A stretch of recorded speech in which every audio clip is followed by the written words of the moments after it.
The afternoon seemed like any other. The soft light of the midday sun filtered through the blinds, casting gentle shadows on the walls of my small apartment. I'd spent the morning tucked away in a cozy corner, wrapped in a blanket, sipping on a cup of chamomile tea as I flipped through an old photo album. It was one of those rare days where nothing felt rushed, and the world outside felt distant, like it was moving at a different pace.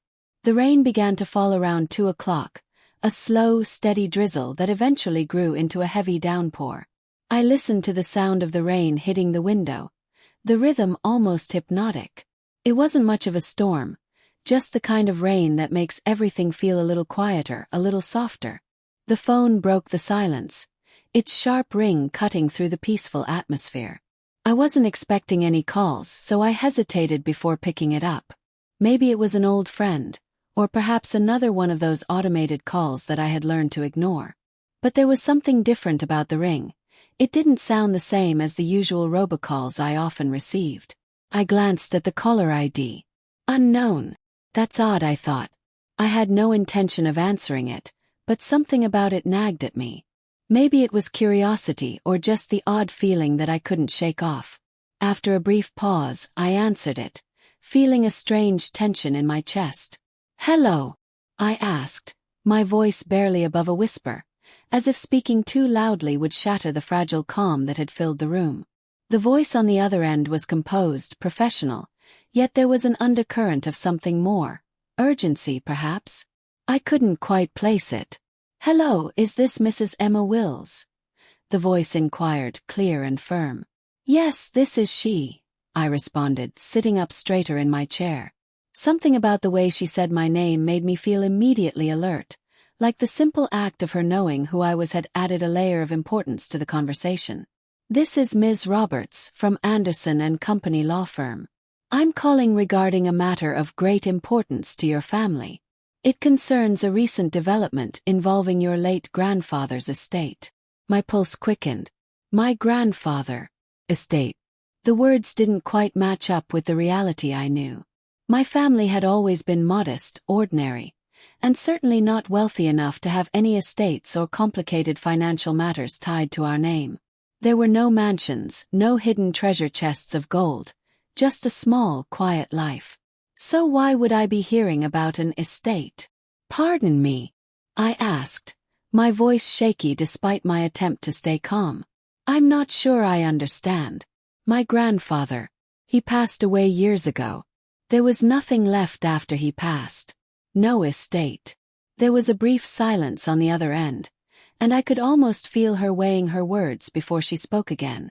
"I assure you, Mrs. Wills, this matter does concern your family. It's a confidential issue that requires your immediate attention. I would suggest we meet in person to discuss the details. Would tomorrow morning work for you?" I could hardly process the words she was saying. This didn't make sense. I wanted to ask more questions, but I could feel myself being pulled into the conversation, as though the force of her calm insistence made it impossible to refuse. "Tomorrow morning," I echoed, trying to make sense of it all. "But I don't understand. What is this about? My grandfather, what estate?" Ms. Roberts's voice remained steady, unwavering. "I cannot divulge too many details over the phone, Mrs. Wills. All I can say is that this involves your grandfather's will and a family matter that was hidden for years. It's imperative that you meet with us to understand what has transpired." Her words hung in the air, and despite the confusion and growing unease in my chest, I could hear myself agree. "All right, I'll come tomorrow. Where should I meet you?" She gave me the address to a law office I'd never heard of, a small firm in the heart of downtown. It wasn't far from my apartment, but there was something about it that felt distant, as though I were being drawn into a world that had nothing to do with the life I had built for myself. "Thank you, Mrs. Wills. We'll be expecting you tomorrow at 10 a.m. I'll send a confirmation email shortly." Her voice was calm, almost too calm, like she was wrapping me in a cocoon of certainty. It left no room for questions, no space for doubt. Before I could say another word, the line clicked, and the call ended. I was left staring at the phone in my hand, my heartbeat thudding in my ears. A part of me wanted to brush it off, to believe it was some kind of mistake. But as I sat there, the rain continuing to fall outside, I couldn't ignore the feeling creeping up my spine. Something was happening. Something important. I wasn't sure whether I felt more frightened or intrigued. I'd never been one for mysteries or drama. My life was simple, steady. Or so I thought. That night, sleep didn't come easily. I lay in bed, staring at the ceiling, replaying the conversation over and over in my mind. There was something so unsettling about it all. The formality, the sense of urgency in her voice. What had been hidden from me all these years? I kept imagining the envelope, the letter that Ms. Roberts had mentioned. A family matter. Hidden for years, the words circled in my head like a storm, growing more insistent with each passing minute. I could almost hear my grandfather's voice in my mind, gruff and kind, but always so private. He'd never spoken much about his past, never mentioned anything about an inheritance or a will. And yet, here I was, being thrust into the heart of a mystery I hadn't asked for. Was this a scam? Or was it real? My mind spun with possibilities, each one more outlandish than the last. But deep down, I knew this wasn't something I could ignore. Tomorrow I would go to that office, and whatever I found there would change everything. The rain had stopped by morning, leaving only the remnants of clouds hovering above the city like a heavy fog. The streets were slick, reflecting the muted colors of the sky. I stood in front of my bathroom mirror, staring at my reflection as I tried to pull myself together. The meeting with Ms. Roberts loomed large in my mind, and no matter how many times I told myself I wasn't going to let this unravel me, it was clear I couldn't stop thinking about it. I splashed cold water on my face, hoping to shake off the gnawing sense of anxiety. I couldn't recall the last time I felt this unsettled. I'd always been the kind of person who avoided drama, who kept my life simple and predictable. Now, as I looked at myself in the mirror, I saw a woman on the verge of a discovery that might turn everything I thought I knew about my family upside down. I dressed quickly, pulling on a pair of dark jeans and a simple blouse, wanting to look composed, even though I felt anything but. I wasn't sure how to prepare for a meeting like this, a conversation that, until yesterday, seemed like it would never happen. The coffee shop down the street was my first stop. I needed the calm ritual of a warm cup of coffee, something to ground me before stepping into the unknown. The barista didn't ask me about the dark circles under my eyes, nor did she comment on how I stared absently at the counter as I waited for my drink. In a way, I was grateful. I didn't want to explain myself to anyone today. The walk to the law office was short but heavy. Each step felt like I was moving closer to a truth I wasn't sure I was ready to face. The building was a quiet, nondescript structure nestled between a cafe and an old bookstore. It had none of the pomp and prestige I had imagined when I thought of a law firm. The entrance was simple, with glass doors that led into a cool, sterile lobby. When I entered, the receptionist barely looked up from her computer. The sound of her typing filled the space, and I couldn't help but wonder if I was the only one who had ever walked into that office feeling like I was about to unravel something monumental. Ms. Wills. The receptionist finally looked up, her eyes scanning a list on her desk. You're expected. Please take the elevator to the 3rd floor. I nodded silently, feeling my hands tremble slightly as I pressed the button to summon the elevator. The doors slid open and I stepped inside, immediately noticing the sterile, polished walls and the faint smell of cleaning supplies. It was a far cry from the warmth of my apartment or the familiarity of home. As the elevator ascended, I found myself clenching my fists, willing my pulse to slow. What was it that I was about to find out? Who were these people, and why had they waited until now to contact me? My mind kept coming back to my grandfather, to the strange phone call, to the voice of Ms. Roberts. There were so many things I didn't know. And with every unanswered question, the knot in my stomach tightened. The elevator dinged softly, and the doors slid open to reveal a hallway that felt far too clinical for my comfort. The walls were lined with closed doors, each one leading to a different office or conference room. The atmosphere was quiet, almost too quiet. The kind of quiet where you start to feel like every step you take is being monitored, every thought scrutinized. A man in a dark suit stood near the end of the hallway, his posture stiff and professional.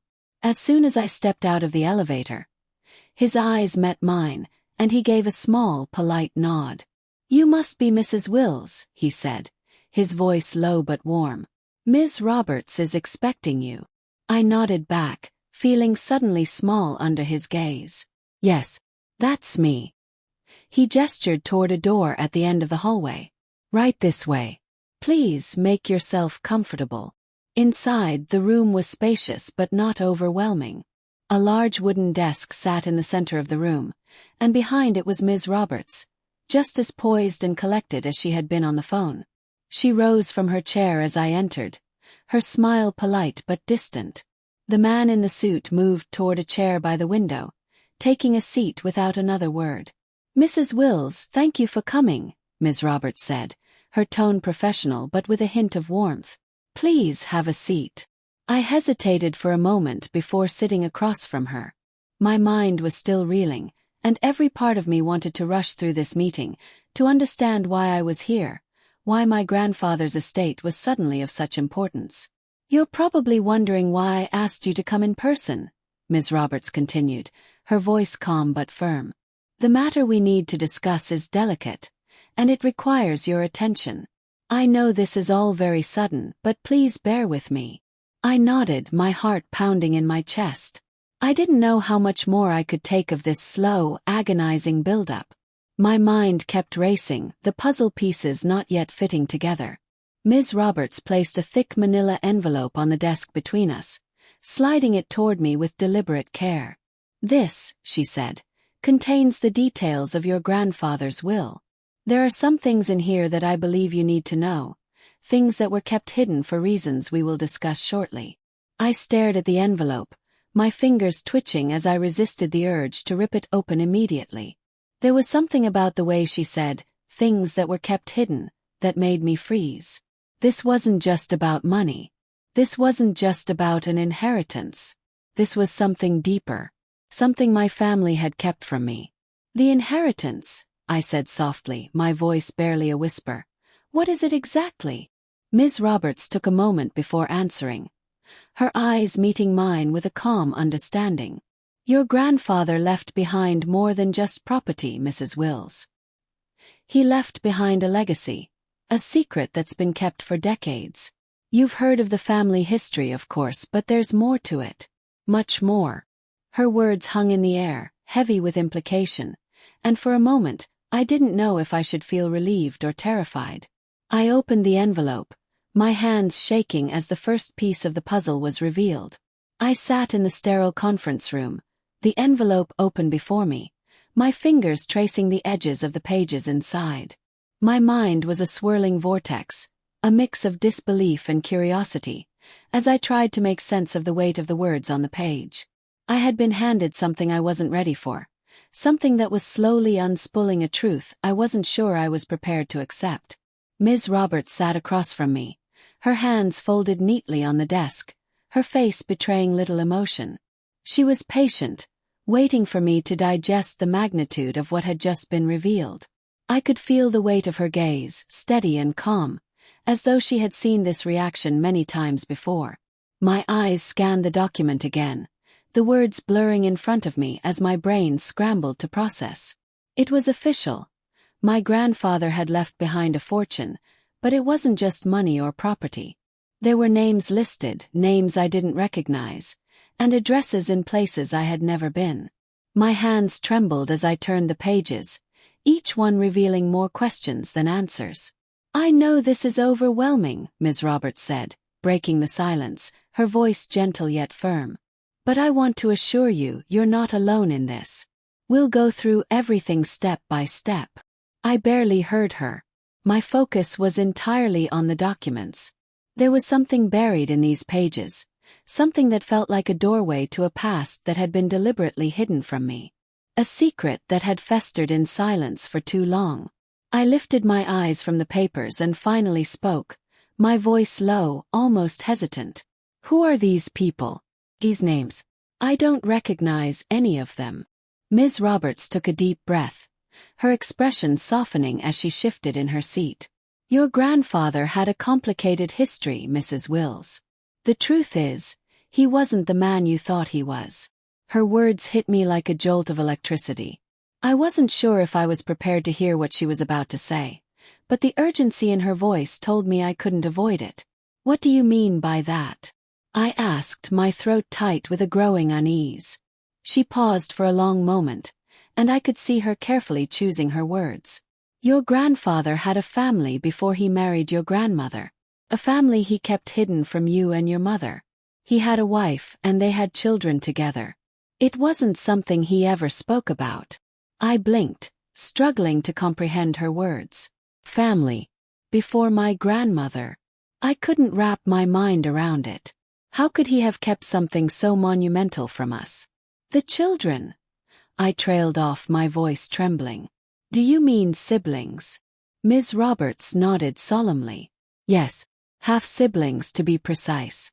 They were much older than you, and they were separated from your grandfather after a series of unfortunate events. They were placed under the care of others, and your grandfather made sure to erase any trace of them from his life.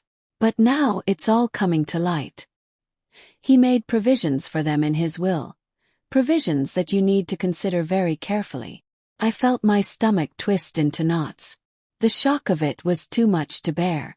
It was impossible to reconcile the image of my grandfather, the man I had known as loving and stable, with the man Ms. Roberts was describing. How could he have had another life, another family, that he had kept hidden for so long? Why now? I asked, my voice barely above a whisper. Why did he keep this secret? And why is it coming out now? Ms. Roberts sighed, looking down at the papers in front of her as if she was considering how much to reveal. Your grandfather's decision to keep this secret was partly due to shame and guilt over the past. There were things he regretted, things he didn't want anyone to know. But the truth always finds a way of resurfacing. As for why now, it's because of his will. He left specific instructions for you to find out about this inheritance once certain conditions were met. It was never meant to be hidden forever. But the truth had to come from you, not from anyone else. I sat back in my chair, my mind racing. The room felt smaller now, suffocating. Every breath I took felt heavier than the last. I had thought my family was simple, my mother, my father, my childhood memories. And now I was being told that everything I had known was a lie. There were people out there who shared my blood, people I didn't know existed until now. I don't understand, I said softly, almost to myself. How could he just leave them? His children. His family. Ms. Roberts's eyes softened, and she reached for a stack of documents that had been placed on the desk. Your grandfather's marriage to your grandmother was not the end of the story. There were decisions made long before that, choices that led to a rift in the family. It wasn't a simple situation. There were misunderstandings, resentment, and a desire to start over. But your grandfather never forgot them, even though he tried to bury it all. The weight of the words settled on me like a heavy blanket, suffocating any sense of clarity I had hoped to find. Had to know more. I needed answers. Where are they now? Asked my voice urgent. His other family, are they still alive? Do they know about this inheritance? Ms. Roberts hesitated before responding, her voice quiet. Yes, they're alive. And yes, they're aware of the inheritance. In fact, they've been waiting for you to come forward. They've known about this for a while now, but they've been waiting for the right moment to make contact. The weight of her words crashed down on me. These people, my half-siblings, had known about the inheritance for years. They had been waiting for me to discover the truth. And now that I had, everything was about to change.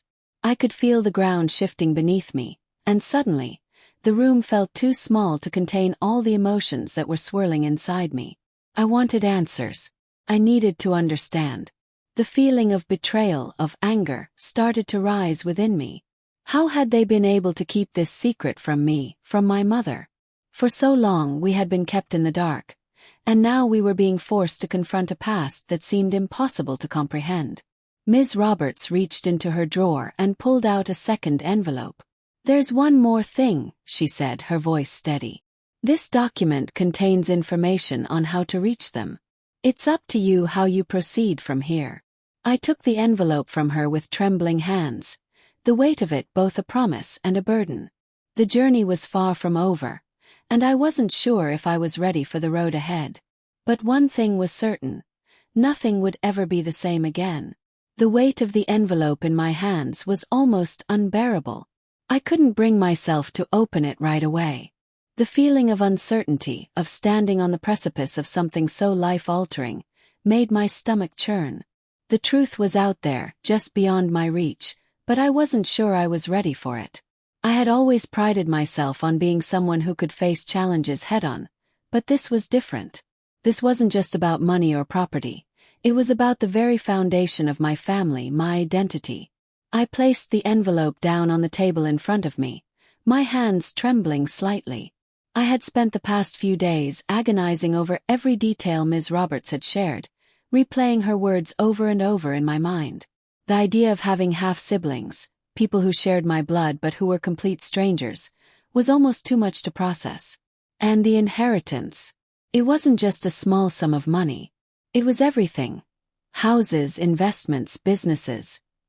Wealth that could change everything. The details of the inheritance were outlined in the will, and according to Ms. Roberts, it was mine for better or worse. But there was more, much more. It wasn't just a gift. It was a legacy. One that came with expectations, with responsibilities I wasn't sure I could bear. I had never imagined that my life would take this turn. A week ago, everything had been perfectly ordinary. I had been preparing for a new project at work, making plans with friends for the weekend, focusing on the routine of my everyday life. But now, I was standing at the edge of a family history I didn't even know existed. I had always thought I knew who I was. But now, I wasn't so sure. The next day, I met with Ms. Roberts again, this time at her office, a more formal setting where the gravity of the situation felt even more real. The air was thick with a sense of finality, as if every decision from here on out would define the rest of my life. "Have you decided how you want to proceed?" she asked, her voice calm, professional, but with a hint of concern. I could tell she was waiting for me to take charge, to decide whether I would step into this new world or walk away. I sat down across from her, my mind racing. The envelope was still unopened, sitting like a heavy burden on the desk between us. I had already read through the contents of the will, but there were still so many questions I needed answered. How could I just accept everything without knowing who these people were, what their connection to my grandfather had been, and why they had been kept so far from me? I took a deep breath, gathering my thoughts. I need to understand it all first. "This isn't just about the inheritance," I said quietly, my voice barely above a whisper. "I need to know why my grandfather kept this hidden. What happened to him? Why did he abandon them? His own children?" Ms. Roberts nodded, understanding the depth of my confusion. "That's what you need to find out. The inheritance is only part of the story. But the rest of it? Well, that's a journey you'll have to take yourself." I leaned forward, my mind focused on the practicalities now. How do I start? Where do I even begin to look for them? She slid a sheet of paper across the table to me. "This is the contact information for the lawyer who represented your grandfather's former family. His name is Robert Bennett. He's been in touch with them and can help you with the next steps. But I must warn you, this is a sensitive matter. Tread carefully." I took the paper and stared at it for a long moment. Robert Bennett. It felt strange to hold the name of someone who was, in some way, a key to unraveling this entire mystery. But as much as I wanted to dive into the answers, I knew I had to be cautious. There were people involved in this, the half-siblings who had known about me, who had grown up without me, and I wasn't sure if they would welcome me or view me as an intruder. I left Ms. Roberts's office with the weight of the paper burning a hole in my pocket. It felt like the first step in a journey I hadn't prepared for, a path I had never considered but now had no choice but to walk. As I drove home, I couldn't help but wonder if this was what my grandfather had wanted all along, for me to take up the mantle of the family, to carry the legacy he had left behind. But with that legacy came a responsibility I wasn't sure I was ready for. The more I thought about it, the more overwhelmed I became. I had grown up with one set of family values, one set of beliefs, and now I was being told to redefine everything I knew. It was like trying to build a new identity from scratch, using pieces of a past I hadn't been allowed to see.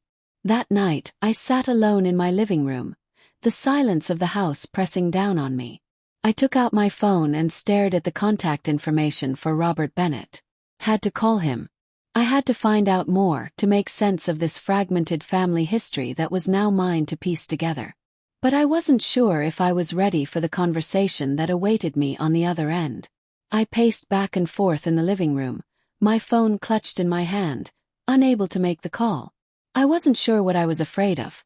Whether it was the unknown, the possibility of confronting something that could tear apart the life I had known, or if it was the fear of realizing just how much I had missed by not knowing about my half-siblings. What if they hated me?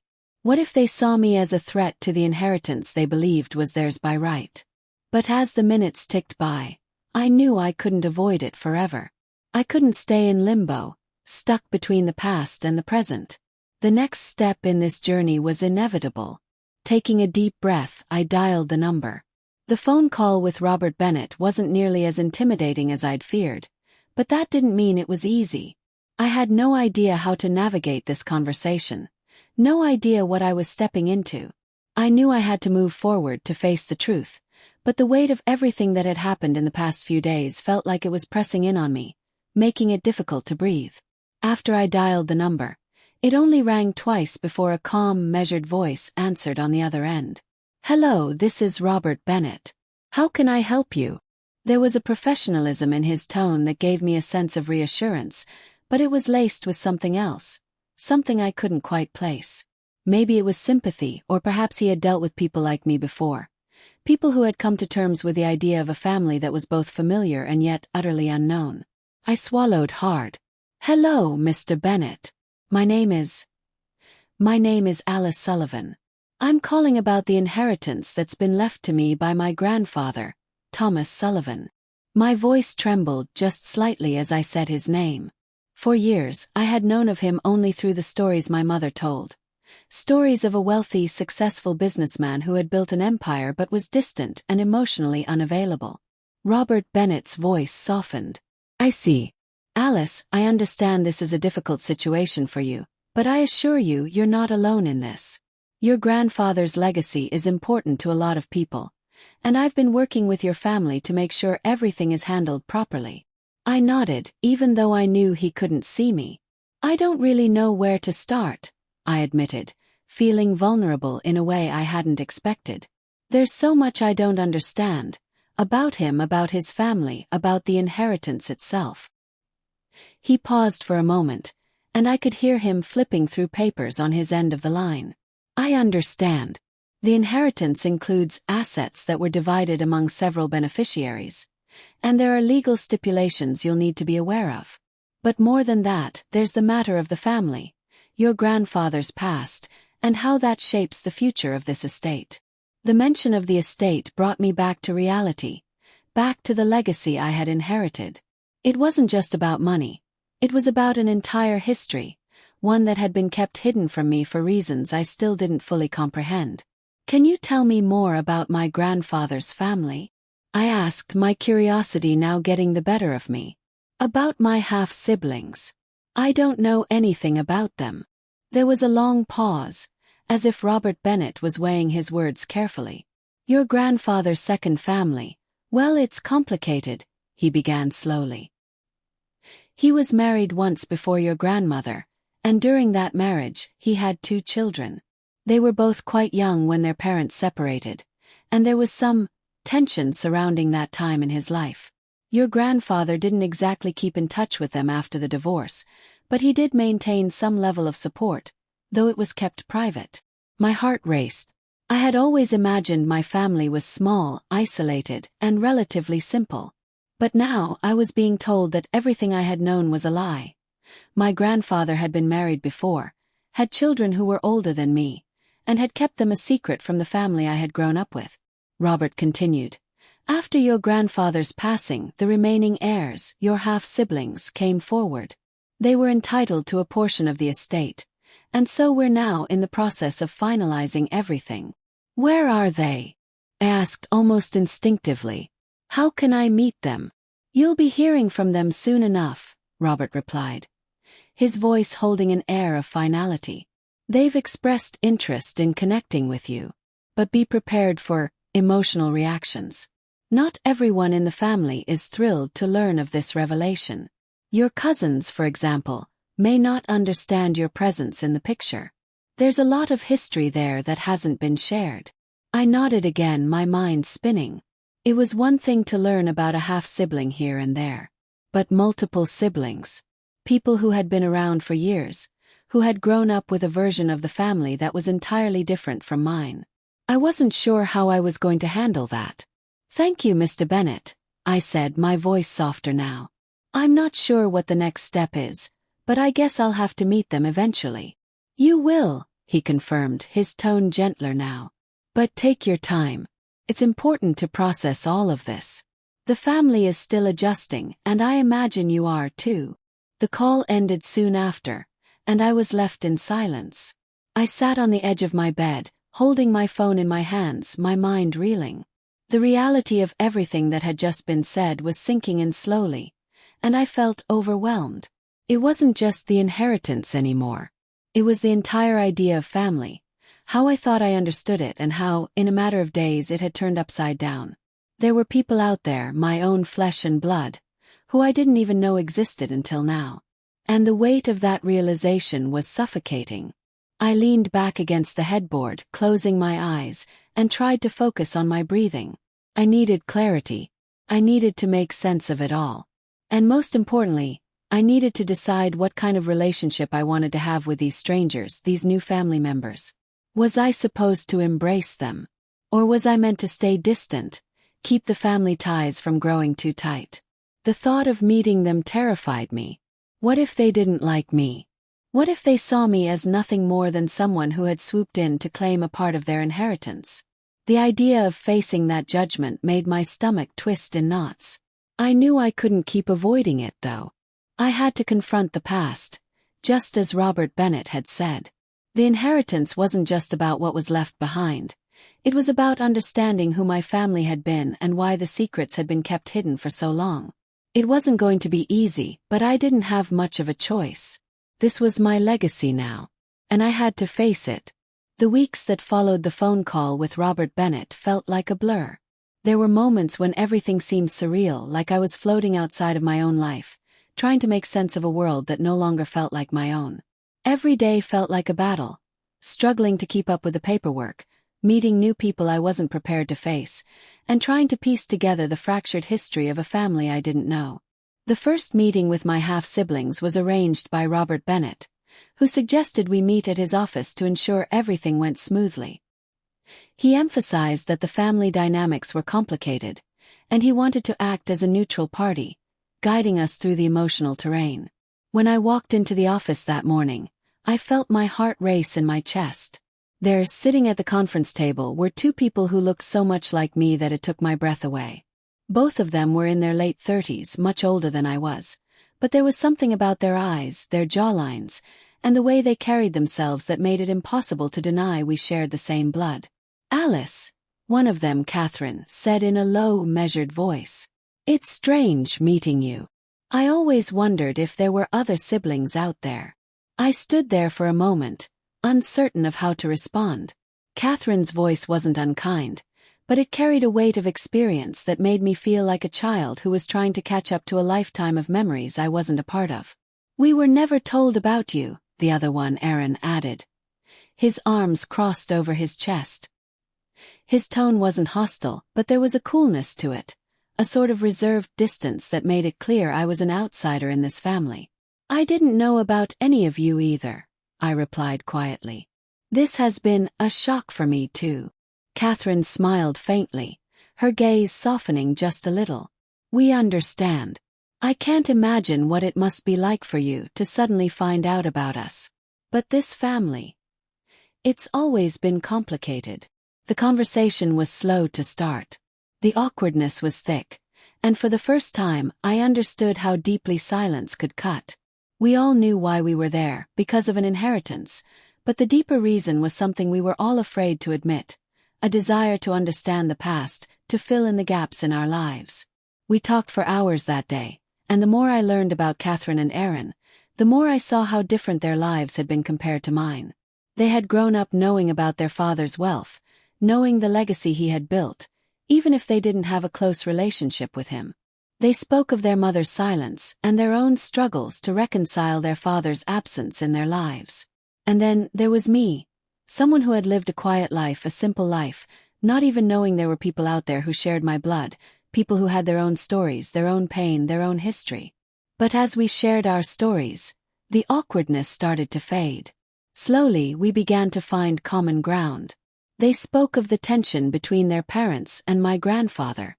They told me about the family business, about the company he had founded, and the way it had shaped their lives in ways I couldn't fully grasp.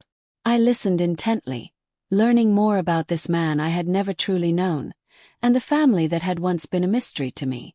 By the end of the day, there was no grand moment of reconciliation, but there was understanding.